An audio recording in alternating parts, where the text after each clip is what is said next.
नर्मदे नर्मदे हकड़ारा नर्मदे नर्मदे। जय सोनारायण भगवान की जय।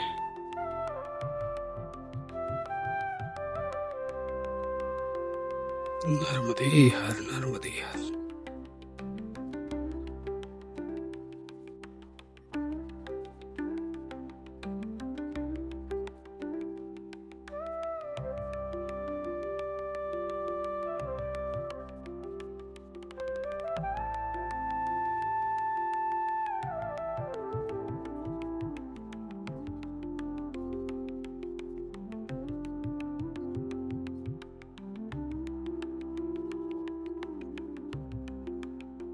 नर्मदे हर। सभी को मौनी अमावस्या की बहुत बहुत शुभकामनाएं। आज मौनी अमावस्या थी, इसलिए हमारे सुबह से वीडियोस में वॉइस बिल्कुल नहीं आई होगी सिवाय नर्मदे हर के, क्योंकि मैंने मौन रखा हुआ था स्नान करने तक के लिए। और इस इतनी देर में मैंने जब मौन रखा तो मैंने बहुत कुछ, मेरे मन में बहुत अच्छे अच्छे विचार आए, मैं शेयर करूंगा आपसे। और इसको लेकर भी मैं कुछ कुछ बातें शेयर करूंगा आपसे। फिलहाल आप माँ नर्मदा के पावन दर्शन करिए। नर्मदे हर नर्मदे हर नर्मदे हर। अब हम लोग यहीं घाट पर पूजन पाठ करेंगे। नर्मदे हर पूजा धा तुम भोली भारी, बोलिए नर्मदा मैया की जय। ओम हर शिव शंकर गिरशे वंदे गंगा रेशम शरणम रुद्रम पशुपति ईशानम काशीपुरनाथम भज बाललोचन परमानंदम नीलकंठम तम शरणम अशुरनिकंदम भवदेको व्यंजन सेवा के प्रतिपालम आवागवन मिटाओ हर शिव शंकर बारंबारा। माई रे बाके हम बालक है मैया दूध पिलावत है, माई रे बाके हम सेवा के मैया गोद खिलावत है। रेवा तट पर धूम धड़ाका राम भजन का यही तड़ाका, और भज लो रे मन चारों धाम गौरी शंकर सीताराम, गौरी शंकर सीताराम जय पार्वती शिव सीताराम, गले में तुलसी मुख में राम। हर हमारे स्नान पूजन पाठ हो भी गए हैं और हम लोग यहाँ आश्रम देखिए, बहुत प्यारा आश्रम है। और यहाँ पर माँ नर्मदा जी का पुराण, नर्मदा पुराण चल रहा है। तो मैं यही ये मंत्र वगैरह जाप वगैरह जो है वो सुन रहा हूँ, बड़ा अच्छा लग रहा है। और बहुत बढ़िया घने पेड़ हैं यहाँ पर, देखिए मनी प्लांट, कितने बड़े बड़े मनी प्लांट हैं। और ऊपर आंवले का पेड़ भी लगा है, काफी ऊंचा है आंवले का पेड़, काफी सारे आंवले भी गिर रहे हैं यहाँ पर। आम का पेड़ है, बहुत सारे बहुत अच्छी हरियाली है। मालपुर घाट है ये। हम लोग रोड से लगभग 3.5 किलोमीटर अंदर आए हैं। तो आज मौनी अमावस्या था, जैसे मैंने आपकी मौनी अमावस्या पे स्नान करना अच्छा होता है, तो हम इसलिए मौनी अमावस्या सुबह से मौन रखा था हमने। मेरे दादाजी ने मुझे बहुत पहले बताया था, वैसे तो पूरा दिन मौन रखना चाहिए, लेकिन मतलब अभी फिलहाल मैं तो नहीं रख सकता था, तो मैंने लेकिन स्नान तक तो रखा ही। फिर आया, मैया का स्नान किए, तब तक फिर हमने सुबह से मौन रखा। मौन रखना मतलब आप बोल सकते हैं, लेकिन सिर्फ भगवान का नाम ले सकते हैं, ये भी एक मतलब हमें शिक्षा दी गई थी।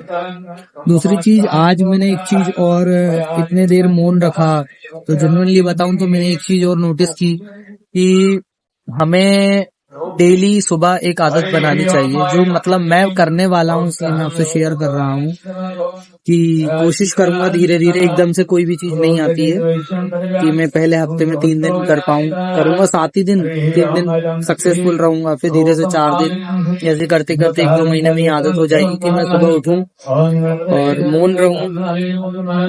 जब तक मैं स्नान ना करूं तब तक, स्नान करके ही मैं पूजन करूं, अगरबत्ती लगाऊं। कई बार क्योंकि ऑफिशियल भी रहता है तो हम लोग, लेकिन ठीक है, हम मैया का ध्यान कर सकते हैं, भगवान का ध्यान तो कर ही सकते हैं, लेकिन ऑफिशियल भी रहते हैं तो हम लोग सुबह स्नान करें, तो उठने से लेकर स्नान तक पूरा मौन रखें।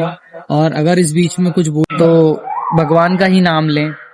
ऐसा मैं प्रण करने का सोच रहा हूँ, प्रण बोले, संकल्प बोले, लेकिन ऐसा मतलब कोशिश करूंगा मैं, क्योंकि बहुत सारी चैलेंजेस आएंगे और अभी एकदम से नहीं, लेकिन धीरे धीरे करके मैं उसको आदत में ले आऊंगा कि सुबह उठना है, मौन रहना है। और क्योंकि क्या होता है, सुबह उठ के योग, एक्सरसाइज, बहुत सारी चीजें रहती हैं। और अभी हमारे यहाँ पर हम लोग की गाय वगैरह भी हैं, तो मैं गौ माता की भी सेवा करना मतलब शुरू करूंगा, समझ लीजिए। करता रहता था लेकिन मैं गाय लगाता नहीं था, तो वो भी मैं कोशिश करूंगा, क्योंकि डेली भी नहीं हो पाता है, क्योंकि घर से मतलब भोपाल से घर हमारा 100-125 किलोमीटर है। तो कभी यहाँ, कभी ऑफिस पर्पज से टूर पे, कभी तो जितना समय मैं अपने होम टाउन में रहूंगा उतने दिन करूंगा। फिर 4 दिन गया तो वहाँ मतलब जैसे जैसे होगा वे कोशिश करूंगा। और ये जो मौन वाला जो आइडिया है, मुझे आज अच्छे से मौन रखने के बाद मुझे समझ में आया कि बहुत जरूरी है। और सुबह सुबह अगर आप मौन रहें, स्नान ध्यान पूजन करने के बाद अगर बोले, तब तक आप बोलिए लेकिन भगवान का नाम लीजिए। तो इसमें आपके 2 चीज हो जाती हैं। एक तो आपका स्नान पूजन टाइम से होगा, क्योंकि आपको आदत हो जाएगी कि हमें तो सुबह से नहाने और पूजन करने के बाद ही बोलना है, या नहाने के बाद ही बोलना है, पूजन फिर भी ठीक है। तो एक तो आपकी आदत हो जाएगी सुबह उठ के नहाना ही है तुरंत। दूसरी एक ही आदत हो जाएगी कि आप भगवान का नाम सुबह उठते सिर्फ भगवान का नाम लेंगे। तो इसमें आपकी जो सुबह की जो एनर्जी होती है, बहुत पॉजिटिव एनर्जी होती है। उस बीच में अगर आप भगवान का नाम लेते हैं तो बहुत ही अच्छा होता है। तो इसलिए मैं ये कोशिश करूंगा, और यही मैं आप सभी से भी उम्मीद करता हूं कि आप लोग भी कोशिश करें। क्योंकि देखिए, मैं वो सारी चीजें करने की बात करूंगा जो एक गृहस्थ जीवन में किया जा सकता है। मेरे भी बच्चे हैं, मेरा भी पूरा परिवार है। तो ऐसा तो नहीं है कि मैं ऐसी कुछ चीजें बोलूं कि नहीं आप परिवार छोड़ दें, गृहस्थ जीवन छोड़ दें। वो तो भगवान ने हमें ऊपर से ही जिम्मेदारी देकर सौंपा है। लेकिन क्या होता है कि देखिए, जिम्मेदारी तो सभी के पास है, परंतु आदमी बोलता नहीं, परिवार में ऐसा नहीं हो पाता है, नहीं फैमिली के बीच में ऐसा नहीं हो पाता है। तो हमें ये हमारा जो है माइंडसेट चेंज करना होगा। परिवार में रहकर ऐसा नहीं हो पाता है, ऐसा कुछ भी नहीं है। देखिए, जब हमें भूख लगती है तब हम लोग खाना बना लेते हैं, चाहे हम कहीं क्यों ना हो, जंगल में क्यों ना हो, कुछ ना कुछ भोजन की व्यवस्था करते हैं। और अगर आप देखेंगे, कई बार हम लोग खाने की बात करें तो हम लोग डेली एक जैसे व्यंजन तो नहीं खाते हैं। कभी दाल, कभी चावल, कभी सब्जी, कभी रोटी, से अलग अलग व्यंजन भी खाते हैं, अलग अलग व्यंजन पकाते हैं। तो हमारी लाइफ में आप रेगुलर नहीं करें, हफ्ते में 2 दिन मौन वाला काम कर सकते हैं, हफ्ते में 3 दिन सुबह उठ के ब्रह्म मुहूर्त स्नान करके पूजन कर ले, 4 दिन कर लें, डेली कर लें, तो ये तो बहुत ही अच्छी बात है। लेकिन ठीक है, रोज रोज नहीं होगा, लेकिन जितना होगा उतना तो करें। तो कोशिश तो हमें करनी पड़ेगी। और भगवान ने मनुष्य का जीवन जो दिया है, देखिए आपने बहुत लोगों से सुना होगा, और ये मैंने भी देखिए बहुत लोगों को सुना है, और उन्हीं को मैं मानता भी हूँ। तो मैं वही बात बताऊंगा, मनुष्य का जीवन इसलिए मिलता है ताकि आप मोक्ष की ओर प्राप्ति के लिए, मनुष्य के जीवन आप जब पाते हैं तो ये आपको मोक्ष प्राप्ति के लिए एक मौका मिलता है। और मोक्ष की प्राप्ति आप, ठीक है, भगवान ने आपको मनुष्य जीवन दिया, लेकिन आपको परिवार में भी बांध के रखा है। हम लोग साधु संत जैसे तो नहीं कर सकते, वो तो अलग ही, मतलब उनका तप तो बहुत अलग होता है। हम लोग ने देखिए अभी प्रयागराज के उसमें देखेंगे कैसे कैसे तपस्वी आते हैं। तो इतना तो हमारे बस के नहीं है, क्योंकि हम अगर परिवार में आए हैं तो पारिवारिक जीवन में है, तो गृहस्थ जीवन में है, तो जो हम लोग कम से कम इतना नहीं तो हफ्ते में 2 दिन, हफ्ते में 4 दिन, सुबह शाम जितना हो सके उतना तो जुड़ सकते हैं ना। क्योंकि हम लोग व्यंजन भी बदल बदल कर खाते ही है ना, रोज एक जैसा तो नहीं खाते हैं। तो ऐसे ही जीवन में रहिए, ठीक है। कुछ लोग काम में बिजी होते हैं, कुछ परिवार की उलझनों में बिजी होते हैं, लेकिन भगवान ये तो नहीं बोलते कि आप सब कुछ छोड़ के आइए, लेकिन जब जैसा समय मिले वैसा करिए। साधु संत भी यही बोलते हैं, आप इतना ही कर लीजिए बहुत है। तो ये हमें मेरे हिसाब से करना चाहिए। तो ठीक है, ये मेरा आज का एक्सपीरियंस था मौन वाला, मैंने आपसे शेयर करा। ऐसे बहुत सारे एक्सपीरियंस है, परिक्रमा पूर्ण होने के बाद भी मैं शेयर करता रहूंगा बहुत सारी चीजें जो मैंने सीखी हैं। और भी मेरे कुछ आगे कुछ चीजें करने का है, और परिक्रमा भी मैं करने वाला हूँ मां नर्मदा के, क्योंकि ये मेरा पहला परिक्रमा था। मैंने सोचा मैं करके देखता हूँ कैसा होता है, कैसे क्या क्या है। तो यहाँ मुझे सीखने को मिला। पहली बार में सब कुछ नहीं समझ में आता है, अभी और समझ में आया। तो अब मैं नेक्स्ट टाइम भी करूंगा तो और अलग तरीके से और कुछ कुछ अपनाते हुए करूंगा। मैं आपसे शेयर करूंगा कि वो क्या है।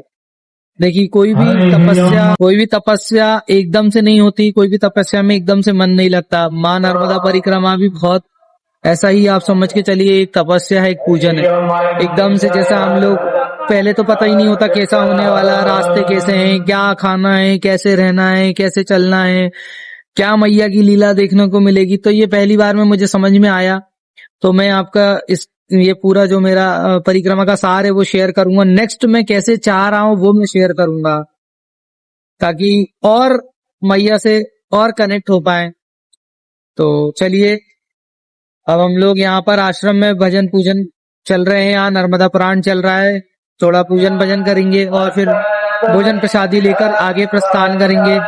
अब हमारा नेक्स्ट टारगेट बोलिए या हमारी इच्छा बोलिए, हम नर्मदा जयंती पे हम चाहते हैं कि माँ नर्मदा के उद्गम स्थल अमरकंटक हम लोग पहुंचे और मैया के स्नान वहां हो पाए। देखिए, क्योंकि क्या होता है, माँ नर्मदा का जो उद्गम स्थल है और नर्मदा ही जयंती पड़ रही है 4 तारीख को, तो उस दिन बहुत भीड़ वहां होगी। इसलिए हम मैया से अरदास कर सकते हैं कि हमारे स्नान हो जाए इस तट पे या उस तट पे, क्योंकि वहीं से हम वापस दक्षिण तट पे चले जाएंगे। अगर हुआ तो बहुत ही अच्छी बात है, क्योंकि भीड़ बहुत आएगी, और नहीं हुआ तो ठीक है, जो कोई ना कोई से हम घाट पे तो स्नान करेंगे ही करेंगे, क्योंकि हम मैया से करीब ही रहने वाले हैं। बाकी हमारी मैया से अरदास है कि हमारी सुने मैया और हमें मौका दे। चलिए, नर्मदे हर, नर्मदे हर, नर्मदे हर। मालपुरा में हमारा आज भोजन प्रसादी, खिचड़ी, हलवा, सेव, बढ़िया भोजन प्रसादी करके आगे प्रस्थान करेंगे। नर्मदे हर। ये देखिए, हमारा परिवार भी पैदल, ये गाड़ी के साथ में हम लोग पैदल परिक्रमा इनको मिले, सभी लोग कर रहे हैं। अभिनंदन भाई और ये पूरी परिवार, ये हमारी मौसी की फैमिली से, देखिए मौसी की फैमिली से भी आ गए। मौसी बोल रही थी प्रीति नहीं आ पाई है, दूसरी प्रीति आ गई, छोटी प्रीति आ गई। और ये देखिए, और ये हमारे साथ में जो बैठी है अम्मा जी, 100 ईयर प्लस होने वाली है। नर्मदे हर हो गई है 100 ईयर प्लस। ये सब हमारा परिवार भी परिक्रमा कर रहा है। देखिए, बहुत बढ़िया, पूरा फैमिली साथ में चल रही है। सभी को माँ नर्मदा ऐसे ही भावना बना के रखे, सभी की परिक्रमा ऐसे ही होती रहे। चलिए, नर्मदे हर, नर्मदे हर, नर्मदे हर, नर्मदे हर। हम लोग डिंडोरी क्षेत्र में ही हैं। अभी हमारा स्नान हो गया, अशोक चौबे जी धर्मशाला आंगना खेड़ी में हम लोग पहुँचे हैं, और यहाँ पर अभी हम लोग आज का विश्राम करेंगे। और काफ़ी जल्दी हमारा आज का विश्राम हो गया है, क्योंकि हम लोग 4 तारीख का हमारा प्लान है। वैसे आप अभी फ़िलहाल सूर्य नारायण भगवान के दर्शन करिए, अस्त्र होने वाला है, सूर्यास्त, संजा मैया भी है, जयराम जी की संजा मैया। तो हम लोग यहाँ पर अभी रुकेंगे, और हम लोग यहाँ लगभग 4 बजे आ गए थे, तो हम लोग आज थोड़ा जल्दी विश्राम कर लिए हैं। इस तरीके से हमारा ये आश्रम है, यहाँ हम सभी लोग रुके हुए हैं। पीछे भी काफ़ी अच्छा आश्रम है, और यहाँ आश्रम में जो अभी सेवादार लोग जो हैं, मैं उनसे भी आपका परिचय करा देता हूँ। जी, आपका शुभ नाम? मेरा नाम नवल किशोर द्विवेदी। नवल किशोर जी, आपका शुभ नाम भैया? करण सिंह पट्टा। आप भैया? मेरा नाम रामलाल यादव। रामलाल यादव जी, अच्छा। तो आप लोग यहाँ आश्रम में सेवा देते हैं। अच्छा अच्छा, चलिए, बहुत बढ़िया। कितना समय हो गया आपको यहाँ आश्रम में? 15 साल हो गया बाबा। अरे जो नर्मदा। अच्छा अच्छा अच्छा। तो आपकी कैसी इच्छा हुई आश्रम में? मतलब देखिए, आश्रम ये किसका है? नहीं, हम लोग मालिक नहीं, हम लोग सेवादार हैं। मालिक वही होता है जो सेवा दे रहा है समझिए आप, है ना। मतलब अभी हमारे लिए आप ही मालिक हैं, है ना। तो वही, तो आपकी कैसी इच्छा हुई? आपने पहले परिक्रमा किया है? परिक्रमा तो नहीं की बाबा जी, अपने आश्रम की स्कूल भी है। अच्छा, वहीं पे हम पढ़ाते हैं। अच्छा अच्छा अच्छा, बहुत बढ़िया। तो जैसे कि मैं आपको बताना भूल गया, पास ही में स्कूल है, मैं आपको शाम को भोजन प्रसादी लेने आएंगे तो दर्शन कराऊंगा। तो ये स्कूल संभालते हैं, वहाँ पर पढ़ाते भी हैं। तो मतलब यहाँ आश्रम में सेवा देने का भी इनका काम है, मतलब करते हैं, मतलब खुशी से ही करते हैं, कोई भी करते हैं, हमने आपको बताया। तो हम पूछते हैं ऐसा क्या इच्छा हुई, क्योंकि आश्रम में कोई भी सेवा ऐसे ही नहीं देता। तो ज़रूर कुछ कभी कभी ऐसा कुछ भाव आया होगा कि हाँ यार चलो परिक्रमावासी की सेवा करें। माँ की प्रेरणा है, उनकी कृपा है। अच्छा, तो देखिए, कई बार हमें भी पता नहीं चलता कि हम ऐसा क्यों कर रहे हैं। ये भी एक हमारे लिए सीखने वाली बात है, क्योंकि हमने कई बार देखा है कि परिक्रमा में जो सेवा करते हैं, परिक्रमा में जितने लोग भी हमें सेवा करते दिखे हैं, ज़रूर कुछ ना कुछ कारण होता है। कुछ लोग, हमें एक बोले भगत मिले थे जबलपुर में, हमने जैसे बताया था, बोले मुझे तो बहुत मज़ा आता है, बस कोई भी आए उसके लिए सेवा करना है। तो ये मानव धर्म है, तो वही हम लोग यहाँ देख रहे हैं। चलिए, हम लोग यहाँ पर शाम को आज यहीं रुकेंगे, और हमारी भोजन प्रसादी यहाँ पाठशाला में होगी। हम ज़रूर आपको पाठशाला के दर्शन भी कराएंगे। नर्मदे हर, नर्मदे हर, नर्मदे। देखिए मैं आश्रम में रुका हूँ, वहाँ गीता सार लिखा हुआ है, काफ़ी अच्छा है। वैसे हमने कई बार ये सुना है, लेकिन इसको वाकई में इस पे चिंतन करें तो बहुत बढ़िया है। तुम व्यर्थ क्यों परेशान हो रहे हो, जो हुआ वह अच्छा हुआ, जो हो रहा है वह अच्छा होगा, जो होगा वह भी अच्छा ही होगा। तुमने क्या बनाया जो नष्ट हो गया, तुमने जो कुछ मिला यहीं से मिला। जो आज तुम्हारा पास है वो किसी के पास था कल और किसी के पास होगा। तुम मौत से क्यों डरते हो, तुम्हें कोई नहीं मार सकता, तुम्हारी आत्मा अजर अमर है। ये गीता सार यहाँ पर लिखा, बहुत प्यारा लिखा हुआ है। नर्मदे हर। हमारा आज का भोजन देखिए, यहाँ पर कितना अच्छे तरीके से इन्होंने बनाया है ये बैठने की व्यवस्था। इस तरीके से भोजन प्रसादी हमें घर पे भी ऐसे ही करना चाहिए। ये भी एक चीज़ सीखने को मिल रही है, ताकि जैसे थाली नीचे ना रखाए, अन्न को नीचे ना रखना पड़े, ऊपर रखकर भोजन करें। यहाँ पर पाठशाला है, बच्चे पढ़ाई कर रहे हैं। उधर देखिए आप, छोटे छोटे बालिकाएं पढ़ाई कर रही हैं। अच्छी व्यवस्था करके रखी है, बहुत मन प्रफुल्लित हो गया। नर्मदे हर हमारी आज की भोजन प्रसादी।